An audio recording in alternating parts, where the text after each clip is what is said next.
Personal notice. Danger's my stock and trade. If the job's too tough for you to handle, you got a job for me, George Valentine. Write full details.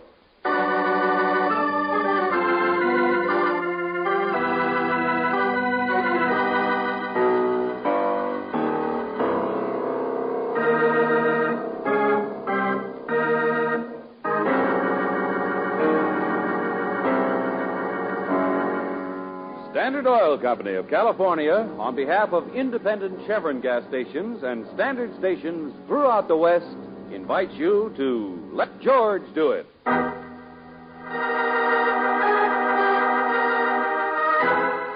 Sweet are the uses of publicity, a transcribed adventure of George Valentine.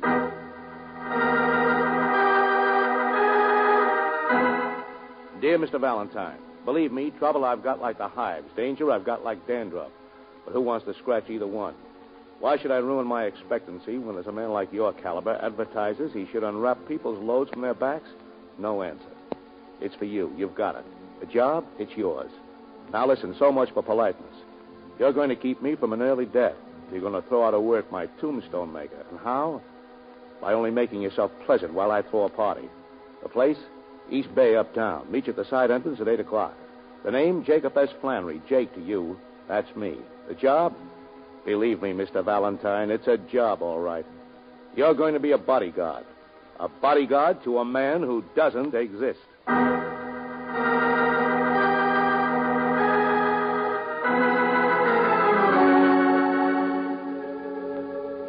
Only got 10 minutes, Valentine. Guess we'll be upstairs in 10 minutes. Bartender, Pete, the usual, and make it fast. Yes, sir, Mr. Flannery. Coming up. Is there anybody around here you don't know? Anywhere, Miss Brooks. Anywhere, and I wish it weren't so. 10 minutes rest. The first all day. 10 beautiful... You know, friend, little... you're quite a character. Mr. Valentine, you surprised me, too. No, I said that. You'll have to excuse the letter. But I figured Private Eye, Tough Joe, make him like it. Get in tune with his sympathy. Get him here. If it sounded like no grammar, excuse it. There you are, Mr. Flannery.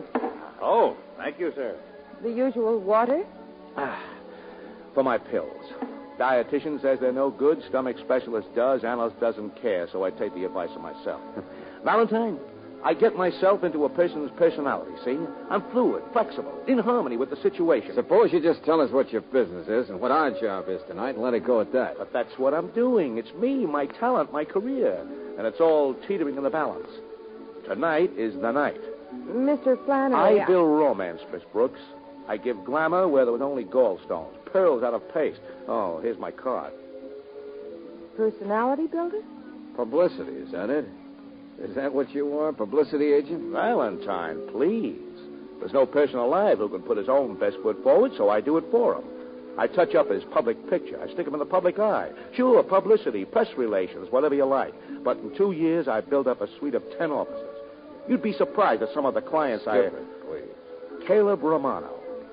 Have you ever heard of that name? Caleb, well, of course. He's got Czechoslovakian or Romanian. I'll say I have, and he's not in your league, Buster. The epitome of romance. He was my first client, Valentine. Okay, sorry. But he's a big shot foreign businessman, isn't he? Always see his name going to some glamour spot over there in Europe? Being chased by some rich widow? The bachelor, the charmer, the dilettante, the dream of what every dull man of 40 would like to be. My dream. Mine, you understand? Huh? Caleb Romano does not exist. I made him up. What? Oh, now, wait a minute. I've read about Yeah, Caleb. but you've never actually seen a picture of him, have you? Well, maybe not, but Caleb Romano is... Quiet. I'm trusting you. What I've told you could kill me in this town, ruin me. Newspapers, magazine editors. I built my business on Caleb Romano. The other clients I've got, they're honest men. I'm an honest man. Oh, yeah, sure. Honest like the day is short, pulling a fraud like this. Listen, 2 years ago, I wasn't even eating regular. I had to do something. So I dreamed up Romano. It's easy to get publicity for somebody who doesn't exist, particularly when you keep them in Europe. You're not bogged down. You don't have to tell the truth about them. Well, anyway, it worked. When other people heard Romano was a client of mine, in came business. The tailored suits, I'm in. Well, then what are you worried about? Being out, being exposed.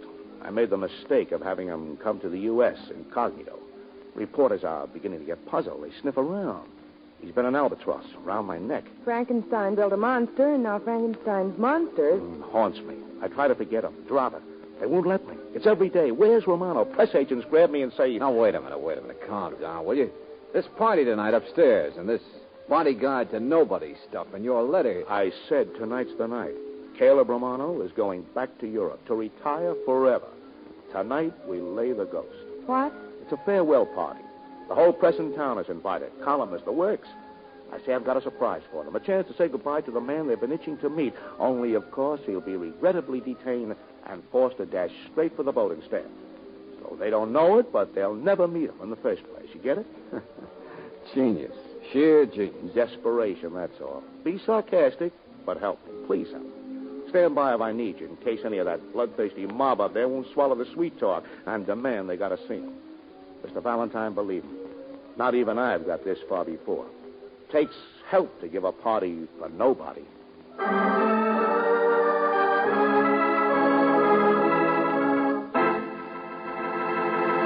It also takes guests to give a party for nobody.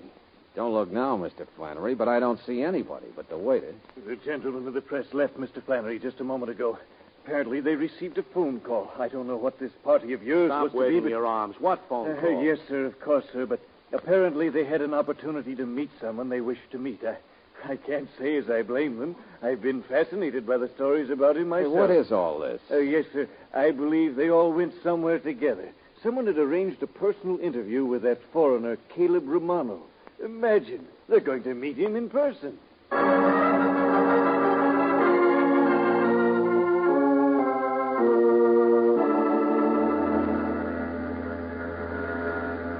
Sir, I tell you can't go aboard. Look, I know the president of the line, the chairman of the board, and me are just like Hey, that. come Don't back argue here. with the stockholders. Come on, Valentine. All right, ballyhoo. We're aboard now, so slow down. I got tickets for him for stateroom 1A. When you perpetrate a fraud, you certainly do it up fancy. Well, I had to. Had to carry out the full pretense. It's not easy to get rid of a man who doesn't exist. Climb out of that squirrel cage and say it straight, will you? The reporters didn't know what kind of a party you had planned back there. Somebody else phones and says Caleb Romano can be seen in person someplace else. Well, what makes you think we'll find Claude. He's the only one it could be. Claude. Who? The steward. Valentine, I had to take him into my confidence, too. I paid a steward $1,000 to maintain the pretense until the ship was at sea. We reserved an empty stateroom, bought tickets. Some editor was bound to check out when I gave out the story that Romano had left, You so I think thought... the steward was the one who telephoned? But why would he say they could come down here and see Romano in person when... just to get in the act to grab up the spotlight publicity. What else does anybody do anything for? Takes my cash, then gets the credit for exposing me. Come on. I'll shove that laugh through it right through the other side of his face. He'll never be able to bite another hand that beats him. Oh, no, you don't. No, you don't. Stop, would you? Brooksy, find me the purser of this ship. Huh? Buster, you're just going to take some more pills. Valentine. I'll take care of your double-crosser for you and the newspaper men. So long, Ulcer. I'm going after this publicity myself.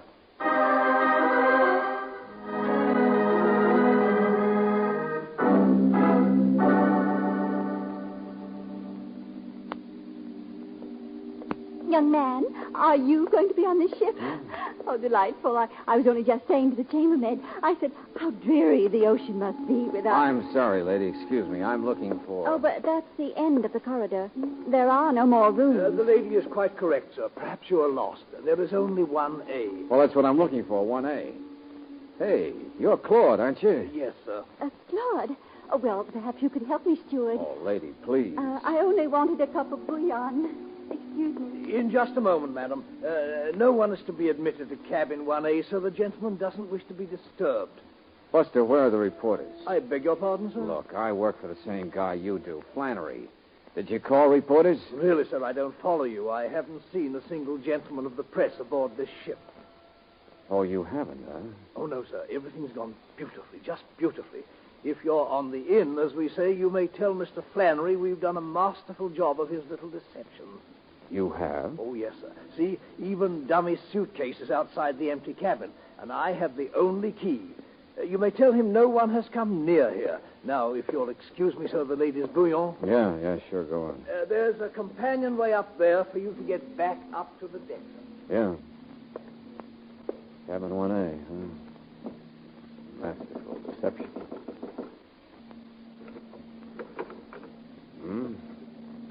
No!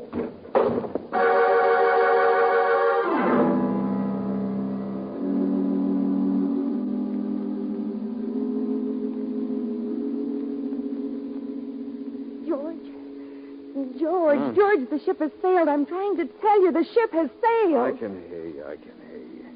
Hey, where are we? On the ship. We left the dock half an hour ago. Oh, that does it. All the crazy stuff. I found you just wandering around with a blank look on your face. Hey, where's Flannery? I suppose he got off all right. Open your eyes, Detective. I'm right here. Huh? Don't make like you have the only headache. Have a pill. A bartender. Oh, Buster, wait till I George, get... the ship stops pretty quick at the Outer Harbor Light Station. We can get off when they drop off the pilot. Just a second, Angel. Now, listen, Buster, you're a fraud. Let go of me. There's no Caleb Romano, you say. Come help me, you say. Valentine. George, I believe it. There's a million reporters running around loose, only they keep disappearing. No. Stop it. What's come over you? Buster, I'm going to bang down the door to that cabin 1A, and if I have to, friend, I'm going to use your head.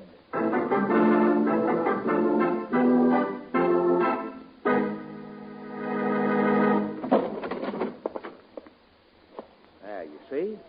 Nobody. Yeah, it's empty, all right, just like you said. Like the steward said. Mr. Valentine. All right, so I'm wrong. Just because somebody saps me, I act like one. But Flannery somehow on this hot air excursion... Hey, the boat's stopping. George, that's what we were just trying to tell you. Huh? Oh, yeah, the light station. We get off. No, George, the reporters, that's why we're stopping. The what? There aren't any, are there? The little genius's hoax is still nice and undetected, isn't it? At the light station, the purser got them there. What? When you sent me to find him, remember? The purser said he was the one who telephoned that hotel. He's having the ship stop half an hour at the light station for them to come aboard. The purser? Why? Oh, you innocent babe. Why, he says. They saw Romano's name on the passenger list. That's why. Now the steamship company wants to get into the act. Show off their big passenger, Romano. It's for... Oh, no. No, I can't say it. It's for publicity, George. They want some publicity, too. Oh, brother. Now I've heard everything. All right, Brooksy, this is where we came. Hey, wait a minute. Valentine, wait. You built yourself this headache, Buster. Oh, don't worry. Just show the boys from the press the albatross around your neck. You explain to them why this cabin's empty. But me, I'm through with them. Where do you think you're going? Lieutenant Riley. That's right. Nobody's coming aboard this ship but me, Valentine. Now, what in the name of... A fisherman complained somebody threw a body in his net. What? You heard me. Right in the harbor here, a body was thrown off this ship. A man, a big shot. That guy you read so much publicity about. Caleb Romano. The man who doesn't exist. Hey, what's the matter with that bird there behind you? George, I think Mr. Flannery fainted.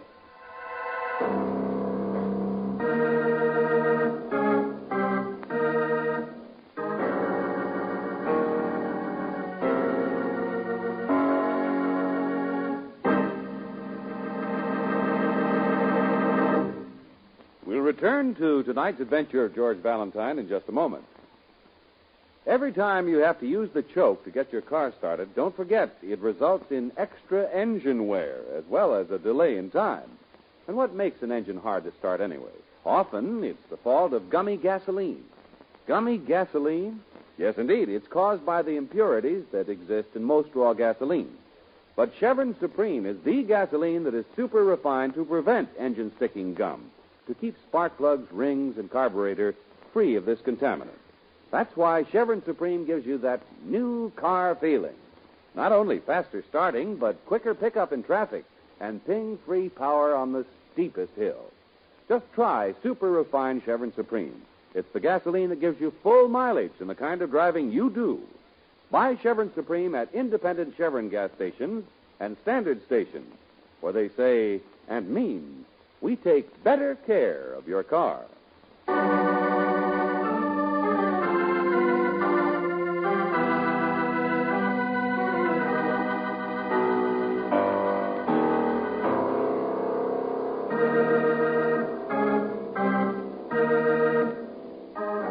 now back to tonight's adventure of George Valentine. Caleb Romano was a romantic, mysterious figure, a bachelor sought after by many women, friend of the great, maker of tabloid headlines, the dream of what every middle-aged man would like to be. But, according to Jake Flannery, Caleb Romano was only a dream himself, a nightmare that Flannery created in order to build up his own publicity business. A fraudulent ghost returned to haunt Flannery forever, because now it's no longer a ghost. It's a body, the body of Caleb Romano. Well, if your name is George Valentine, that's what you want to see. In the police launch, tied alongside the big ship several hundred yards off the outer harbor light station. Now, you believe me, Valentine. This is the main feature. Bullet, huh? Yeah, that's right. He was shot twice. 38 revolver. See what I mean? He was murdered and then thrown overboard. Murdered, I said. And all for publicity. What's that? Oh, never mind. Refrain of his song. Riley, it must have happened just after I got cracked over the head. There's a big window in cabin 1A. Somebody must have heard the ship was going to stop again and have reporters running all over the place. So they got scared and shoved the body through it. Hey, wait a minute, Riley. Hold it. Huh? Mr. Valentine. Oh, there you are. High blood pressure. Where's your respect for the living? Got any way to talk? Just wondered if you got things straight with the inspector. Flannery, I'm a lieutenant this season. And yes, I've heard that spruced up story of yours. And furthermore, I'm convinced you're the only fake around here, see? You see this pretty gold cigarette case? Huh? Oh, initialed, huh? Yeah, very classy. C.R. Or would you rather paw around in a wallet? Same initials, CR. Hey, what else was on the body, Riley? Yeah, doesn't mean anything. Might be Chauncey Rose or Charlie Rappaport or even Captain Riley for all you can... And he was wearing a nice new wristwatch. Caleb Romano. But it can't... You engineered all of this. Cooked up the stories for Valentine It here. doesn't exist, I tell you.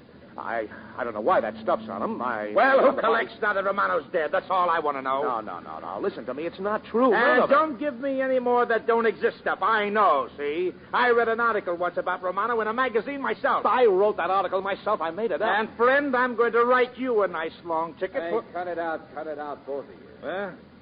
Riley, I got some more initials. Huh? Yeah. Mr. Valentine, please tell Stop babbling, will you? Take a look here. J.W., 1929. Mamie H., 1931. Hey, Yeah, some marks under his shirt. Here. the names and dates all seem to end around 32. Tattoo. That's right, Buster. Now, look here. I'll always love you, Susie. Supposed to be a big romantic international glamour boy, Riley. Yeah, with the names of his girls tattooed on him. Yeah, I think we're finally going to believe you, Flannery. You wrote up Romano as being a foreigner, didn't you? Oh, yes, I did. Yes. Czechoslovakian or Romanian. And here on this guy's chest it says, tell it to the U.S. Marine. So now, where are we, huh? It's an impersonation, all right. Impersonation by this guy, whoever he was, of a character written about in the newspaper. Even the wristwatch and the wallet are new. So he either bought it recently or it was planted on him. Well, naturally, I wouldn't have any reason for... Well, I only dreamed up Romano. I didn't... Well, what's the matter? Come on, Riley. We're going to dream up some answers. And stick around, Flannery. Maybe we'll all get our names in the paper.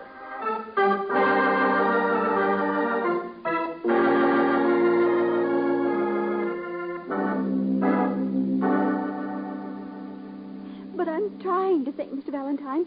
There's so many men aboard a ship, and it's all so exciting, at least for a single girl like myself. Yeah, sure, Miss Nelson. Is that it, Nelson? The Topeka Nelsons. Oh, I've taught Latin there in the high school for I don't know how many. Yes, well, will you please try to remember? You see, you were there almost at the right time. You must have seen... But I prowl all over the ship. I always do at sailing time. I travel a great deal, all of us girls, and it's so thrilling to see what kind of experiences you're going to have. Like men, you mean? Well, really, Lieutenant. Well, that's what he's trying to ask you. Did you see a man in cabin 1A? Did you happen to look into... Certainly not that forward. Well, did you see a man in the general area? Oh, excuse me, ma'am, but this guy who was in 1A was killed, and you're the only person who had even a remote chance of seeing or hearing what... I'm trying, Lieutenant. I am trying. But I was late coming aboard myself, and, well, I remember you, Mr. Valentine. There was so much luggage in the corridor, we bumped into each other, didn't we? And, of course, the steward in that section. That's you, Cron. Yes, sir. Yes, of course, sir. I wish I could. Well, there might have been something if only I could... Think, will you, lady? Think, will you, please? Oh, skip it, Riley, skip it. Huh? I understand, Miss Nelson. Thanks very much. Oh, thank you, Mr. Valentine. Yeah. Claude, you want to repeat that story of yours? If you wish, sir. I was quite busy with the embarkation. From the beginning. I accepted $1,000, yes, sir. Mr. Flannery is an old customer of the line. I only wished to oblige him. It was a very small fraud merely to pretend there was somebody in what I thought to be an empty cabin. I never even looked in that cabin, sir. I locked the door, told anyone who came near that the gentleman inside did not wish to be disturbed. I was pretending that the fictitious Mr. Romano was in there, and I went about my duties. You locked the door without looking in? Yes, sir. If it was already locked by somebody leaving, you'd have noticed it. Perhaps. Or if it was locked from the inside by that guy who got killed or somebody else, you'd have noticed that, too. What? And it would have been locked, of course, since the body hadn't been thrown overboard yet. So in either case, you would have noticed it, but you didn't. You said the door was unlocked. Really, the logic you're trying to use, Now, sir... tell me, Buster, why is it the more nervous you get, the tighter you hold your hand against your side? No, That's where you keep your precious $1,000? Or is that where... Get away from me. He's got a gun. Grab him. Stop it. Let's go. Oh, no. No gun, Riley. Just his wallet, that's all. Give it back. Give it to me. Wow. 1,000? Jake Flannery said he gave you $1,000, but holy smoke. 2, 3, 4, 5, 6. All right now, Claude, where'd you get the extra 5? And don't waste any words this time. His name is Burnell, Sam Burnell. Go on. I met him. Never mind, that's not important. He's just a man, or was, I should say, unsuccessful at a good many things, in and out of trouble, in and out of the Marines, in vaudeville with a knife-throwing act, bicycle stunt rider on a tandem. You can check all this yourself. The only important thing was he had some money saved up and wanted to invest it. And you had something to sell. Well, in a manner of speaking, yes, sir. Well, it did seem ridiculous to me for Mr. Flannery to have built up that beautiful personality of Caleb Romano and then just want to throw it away. So you sold the vacancy to this Sam Burnell. Well, the role did have inducements. Perhaps he wished to write a book or marry one of these wealthy creatures who were always chasing after Mr. Romano in the Sunday supplements. Perhaps he... Yeah, sure, I get it. It was a perfect confidence game for him. But I don't see yet why he got killed. Neither do I, sir. I know nothing about his murder. Thank you, Claude. You're under arrest. But, We'll Lieutenant... call it material witness for the time. Overboard! Somebody overboard!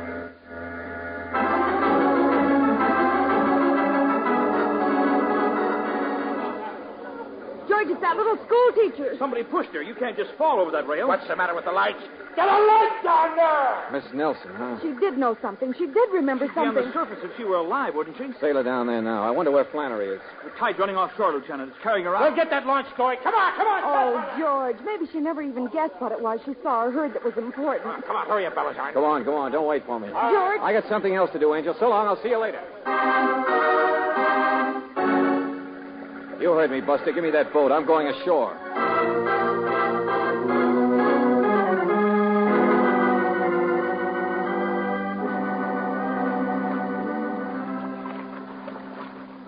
Well, welcome, lady. I've been on shore waiting for you. Mr. Valentine. Oh, you don't swim very well. Saw the lights. Couldn't tell direction. Yeah, the current's pretty strong, but you'll be all right. Now, give me your hand. Easy does it. That's it. Oh, thank you. Oh. Yeah, not as young as you used to be, I guess. Oh. No, don't try to talk. You must have had the daylight scared out of you tonight. Oh, here we are. Just sit here now and get your breath. Pretty tough trying to swim like that after killing a man. What did you say? Yeah, you're the one who knocked me out, too, I guess. I was headed for cabin 1A. I had to be stopped so the body could be gotten out of there, tossed You overboard. mustn't talk like that, young man. Cabin 1A. You called it a room. The old traveler, huh? Called a passageway a corridor, too. Several other things. Mr. Valentine. JW, 29. Mamie H, 1930. Dates all ended in 32.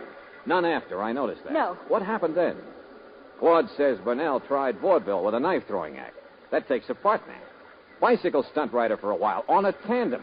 Takes a partner. Little Latin teachers don't develop the nerve or muscles for a swim in water like that. Mrs. Burnell? No, I'm not Mrs. Burnell. You answer pretty quick, don't you? Sure, it must have been. And now that half-failure confidence game husband of yours latches onto the one thing that'd take him away from you forever. Old girlfriends and all. He was on his way to become the big international bachelor, pursued by the women of 5 continents. Oh, what a life. Oh, you can never understand. So you follow after the heel, get aboard ship, and then lose your temper, I guess. From then on, it's a 3-ring madhouse. The tide's running offshore now, you know. Of course you know, it almost killed you. But you wouldn't be here, would you? Unless you dived off that ship on purpose. Unless you were trying to run away. It was his gun. He had a gun. We struck him. Yeah, sure. I guess there's a lot on your side. Hey down there. What's that? What's going on down there? Just take it easy. Let go of me. Who are they? What? Hey, what's the pitch? What's with the ship out there? We're running out of poker chips.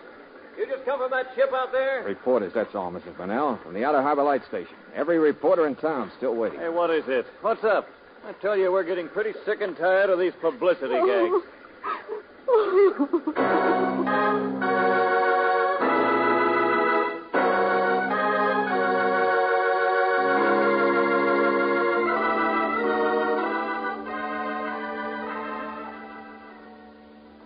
The jury will let Mrs. Burnell off easy. I'm in tune with that kind of stuff, Miss Brooks. Symphony and sob, that's the angle. Husband was a rat, going to go away and be a playboy like he was before 32. Like I remember once, I ran up some stuff in a bomber. Stabbed his mother-in-law. The angle Mr. was... Flannery, I thought you were all through with publicity. You mean it's through with me, don't you? If you hadn't got smart in the first place, this guy Burnell... No, George. If the job of being Caleb Romano hadn't been around, that man would have left his wife some other way. With probably the same result. Thank you, beautiful. Thank you. Yeah, maybe you're right, Brooksy. So long, Flannery. No, wait a minute, Valentine. I've got an idea. I'm grateful, see? So I take and I build you up, see? I make people George Valentine conscious. You what? Well, what's the matter? You want to be a hermit or something? Get out of here. The only trouble is you need a little more human interest. Home and fireside, soft lights and junk. Now, if you just take that dame draped around your neck there and... I said get... Hey, wait a minute. You mean... Well, it's an idea, isn't it? Mr. Flannery, it's a wonderful idea.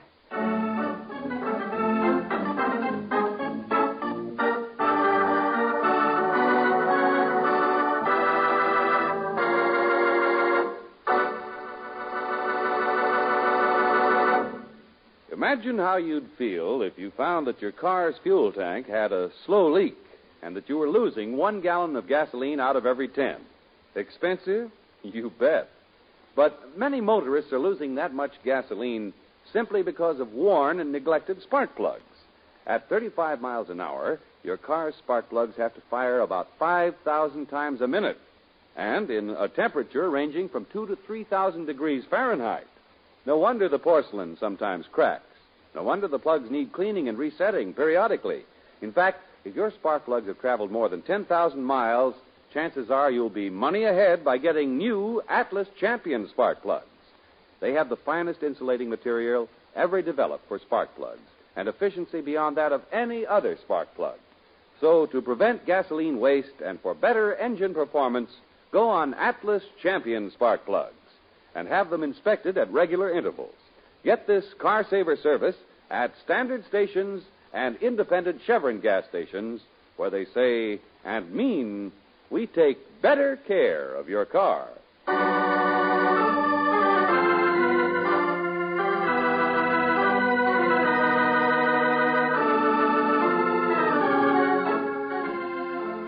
Tonight's transcribed adventure of George Valentine has been brought to you by Standard Oil Company of California on behalf of independent Chevron gas stations and standard stations throughout the West. Robert Bailey is starred as George with Virginia Gregg as Brooksy. Let George Do It is written by David Victor and Jackson Gillis and directed by Don Clark.